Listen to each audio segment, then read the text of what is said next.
Hello and welcome to video 1.1, Feedback and Feed Forward for AEDT 4110, Assessment for Adult Learning. I'm Zach Benian.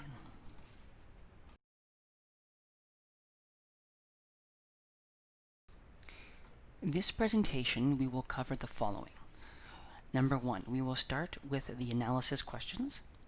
Then we will go into what is feedback, how to implement feedback, what is feed forward, how to implement feed forward, and we will end with the synthesis questions.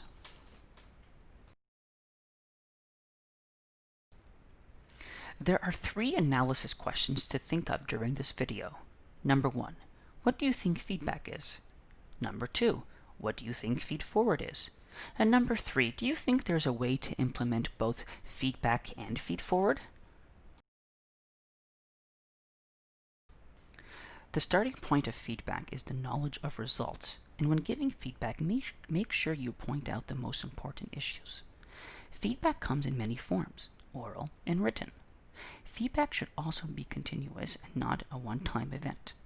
Once you are done giving the learner feedback, set up a follow-up date and make sure you allow the learner that you are available for questions.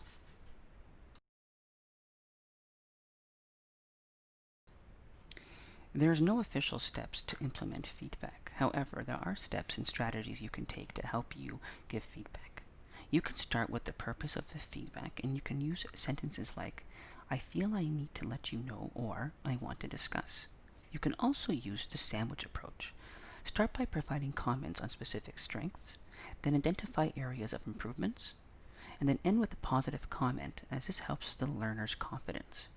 Be specific when giving feedback. Include examples to illustrate your statement.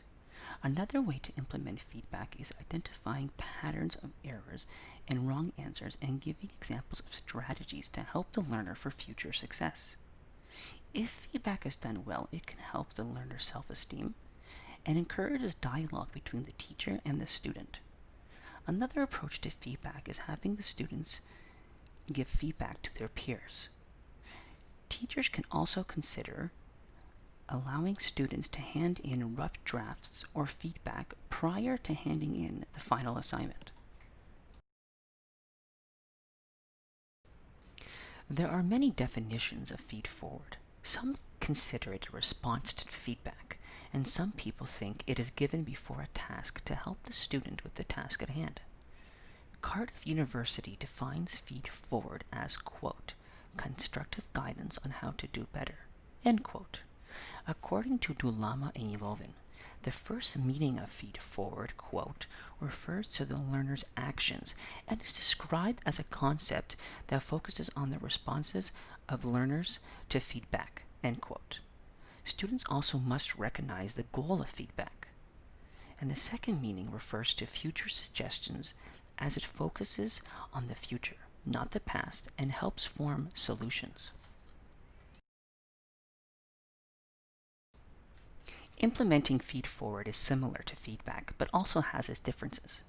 When giving feed forward, remember to focus on the current assignment and make sure it is honest, analytical, constructive, and empowering, or the HASTE principle. Providing expectations or goals in advance can provide clarity for the learners involved. Another way to implement feed forward are the questions that you ask. Some questions include, where am I going? How am I doing? Where next? There are different ways teachers can implement feed forward. They can have examples of past assessments and hold small group tutorials. Cardiff University points out that, quote, a combination of both feedback and feed forward helps ensure that assessment has a developmental impact on learning, end quote. Teachers can use feed forward with their future lesson plans and implement strategies for future use based on the feedback given to the students. There are 3 synthesis questions for you to ponder. Number 1, in your previous educational or work experience, have you been given feedback, feed forward, or both? In your career, will you provide feedback, feed forward, or both? And number 3, do you think educational institutions should use more of a feed forward approach?